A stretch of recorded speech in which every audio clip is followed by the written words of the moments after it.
নমস্কার বন্ধুরা, আমি ভূপতি টিকাদার।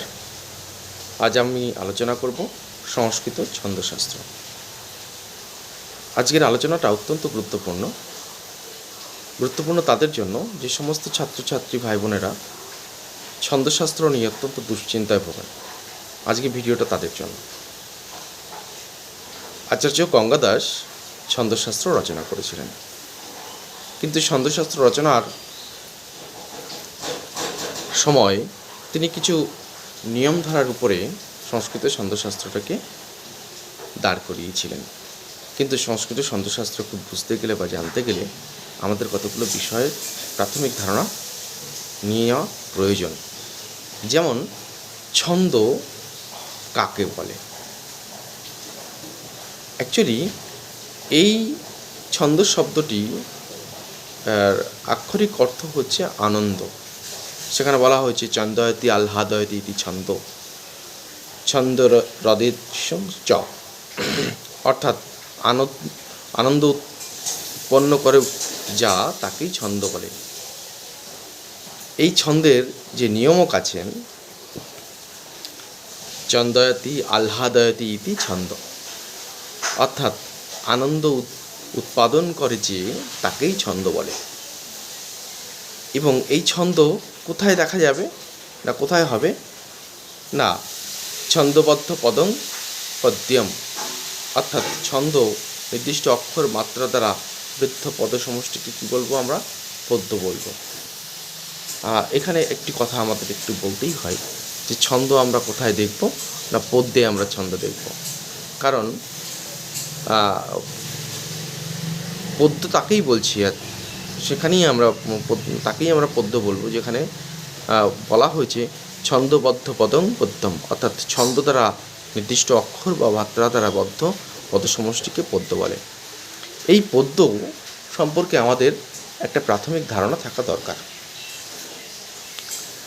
পদ্য কি না, পদ্য হতে গেলে পরে পদ্যের একটি লক্ষণ বলা হয়েছে। সেখানে বলা হয়েছে পদ্যং চতুষ্পতি তচ্চ বৃত্তং জাতিরিতি দিতা বৃত্তম অক্ষরং সংখ্যাতং জাতির মাত্রাকৃতা ভাবেত। 4টি পদ বা চরণ মিলে পদ্য হয়। পদ্য 2 প্রকার, জাতি এবং বৃত্ত। বৃত্ত যে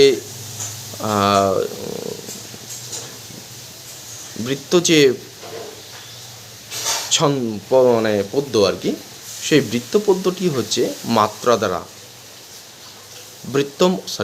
বৃত্ত হচ্ছে অক্ষরের দ্বারা নির্দিষ্ট অনুসারে রচিত পদ্য হচ্ছে বৃত্ত, অর্থাৎ অক্ষরের নির্দিষ্ট সংখ্যা অনুসারে রচিত পদ্যের নাম বৃত্ত।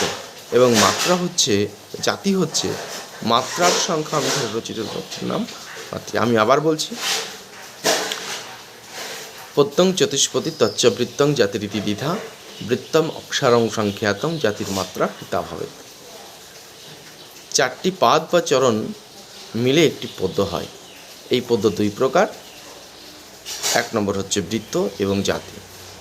বৃত্ত ছন্দ হচ্ছে অক্ষরের নির্দিষ্ট সংখ্যা অনুসারে রচিত পদ্যকে বৃত্ত পদ্য বলা হয়।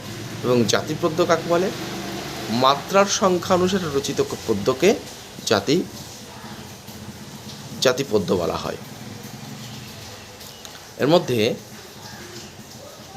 আমরা আরেকটা বিষয় একটু জেনে নেব যে বৃত্ত বা ছন্দ, বৃত্ত 3 প্রকার। কি?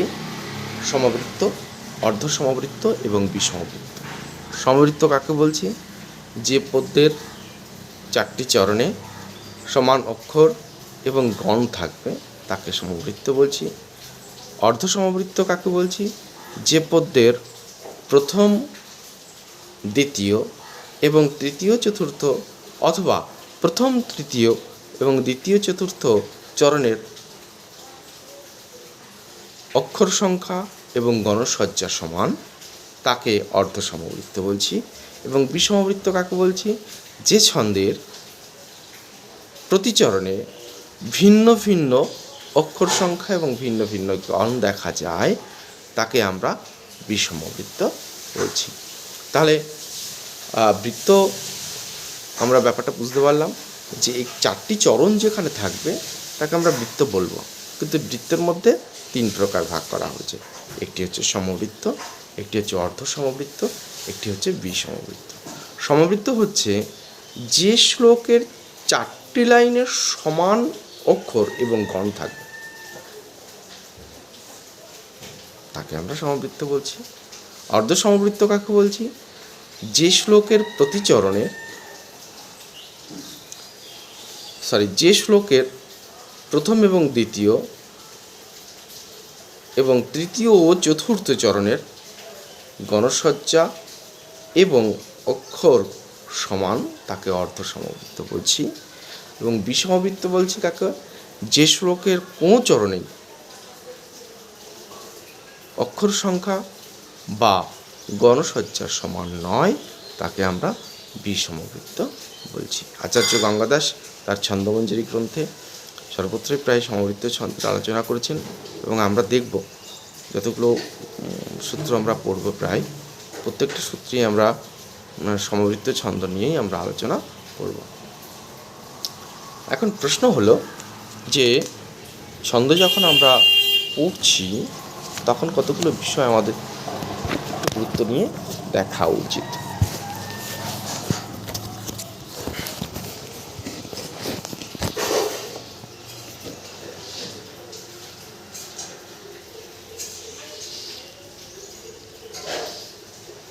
আমরা আলোচনা করলাম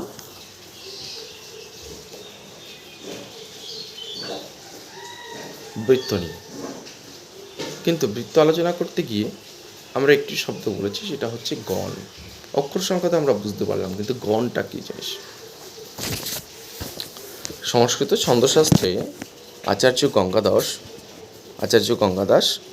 10টি গণের কথা বলেছেন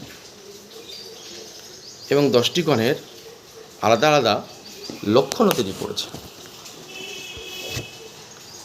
গণ বলার আগে কিছু শব্দ একটু বলার দরকার। অ্যাকচুয়ালি গণটা নির্ভর করছে লঘু এবং গুরু স্বরের উপর।